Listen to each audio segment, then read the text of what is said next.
Selamat pagi, salam sejahtera. Terima kasih karena bersama dengan saya di Nazilin Unity Channel. Kemarin isu paling hangat ialah apabila Zahid Hamidi mendapat kemenangan di mahkamah, dibebaskan, telah pun dibebaskan tanpa kebebasan, lebih kurang macam itulah.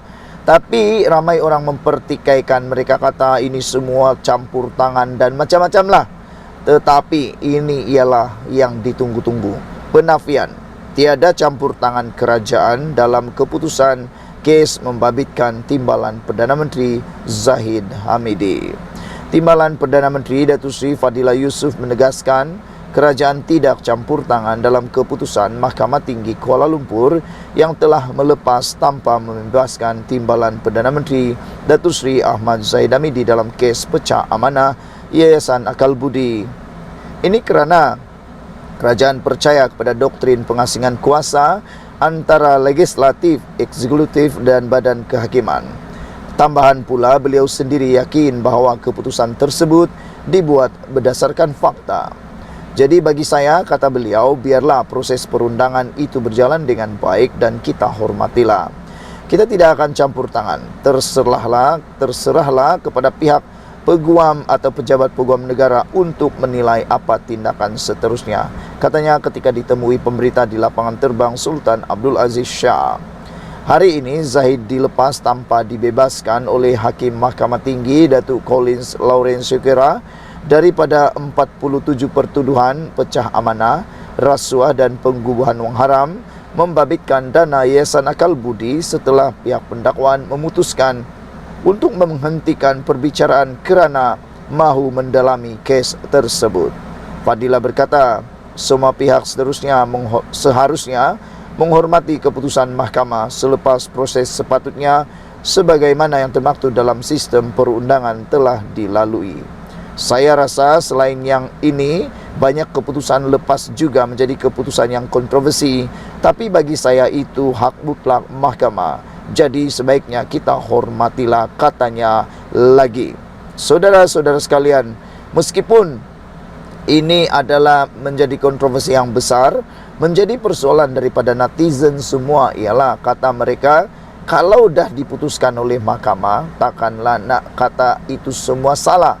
Kata mereka, kita perlu menghormati keputusan mahkamah kerana kalau tak dihormati, asik-asik saja bila saja itu ialah pertuduhan yang ada kaitan dengan politik. Kalau menang saja tak puas hati, kata mahkamah tak adil, itu mereka kata tak adil.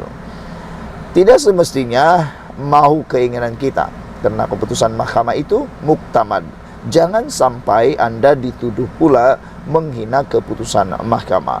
Jadi kalau selepas ini anda terjumpa orang yang konon mengatakan ini semua adalah campur tangan kerajaan, tolong beritahu mereka bahawa timbalan Perdana Menteri kita daripada negeri Sarawak, iaitu Datuk Seri Fadilah Yusof, telah pun menegaskan kerajaan tidak campur tangan dalam keputusan Mahkamah Tinggi Kuala Lumpur yang telah melepas tanpa membebaskan timbalan Perdana Menteri Datuk Seri Ahmad Zahid Hamidi dalam kes pecah amanah Yayasan Akal Budi tersebut. Ini kerana kerajaan percaya kepada doktrin pengasingan kuasa antara legislatif, eksekutif dan badan kehakiman. Tambahan pula, beliau sendiri yang yakin bahawa keputusan tersebut dibuat berdasarkan fakta. Jadi bagi saya, kata timbalan Perdana Menteri, biarlah proses perundangan itu berjalan dengan baik dan kita hormatilah. Sekian dulu untuk kali ini. Jangan lupa tinggalkan komen anda, tekan butang subscribe. Kita jumpa lagi. Bye-bye.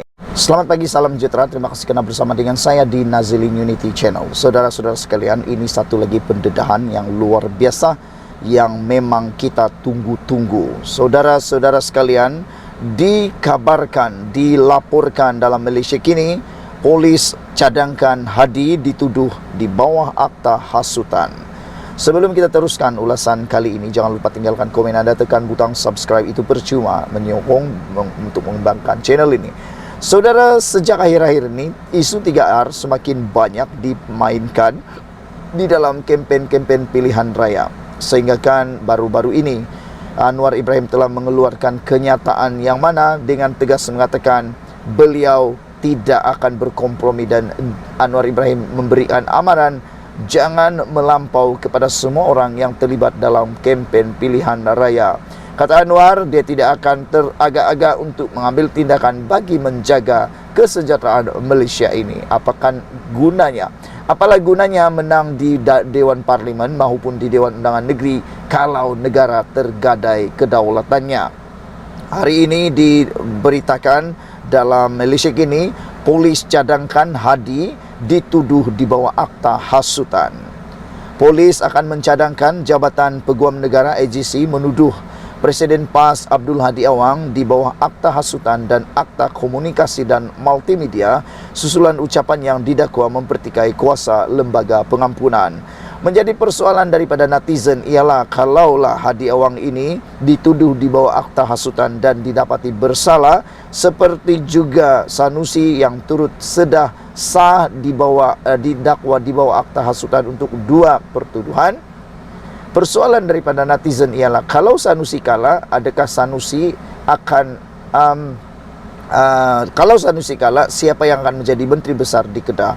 Kena apabila Sanusi kalah dan mungkin akan dijatuhkan hukuman yang boleh menyebabkan beliau terlucut daripada jawatan kerana hilang kelayakan, maka beliau bukan lagi jadi ahli Dewan Undangan Negeri dan bukan lagi ahli Dewan Undangan Negeri dan bukan lagi Menteri Besar. Begitu juga dengan Hadi Awang. Kalau Hadi Awang kalah dalam akta hasutan, kalaulah dia didakwa dalam akta hasutan dan kalah pula di mahkamah dan dihukum penjara atau denda yang menyebabkan beliau terlucut daripada jawatan, bermaksud Hadi Awang bukan lagi ahli Dewan Undangan Negeri, bukan lagi ahli parlimen, dan dia akan jadi ahli biasa atau ahli politik biasa.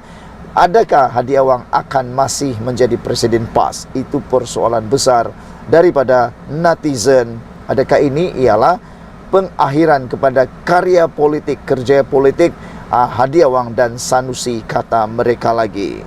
Menurut laporan ini, sama ada tuduh atau tidak tuduh, ia bergantung pada penilaian AGC nanti, kata Timbalan Ketua Polis Negara Ayub Khan Maidin Piche.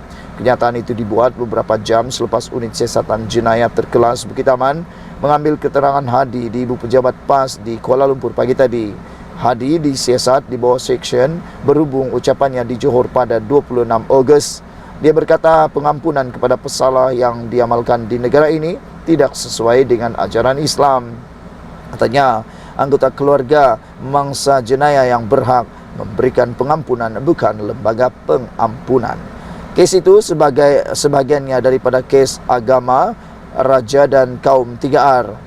Dalam sidang media hari ini, Ayub berkata mereka mencadangkan pertuduhan dibuat di bawah Seksyen 4 dalam Akta Hasutan dan Seksyen 233 Akta Komunikasi dan Multimedia. Katanya ketasiasatan dijangka dimajukan dalam minggu ini. Sekian dulu untuk kali ini. Jangan lupa tinggalkan komen anda.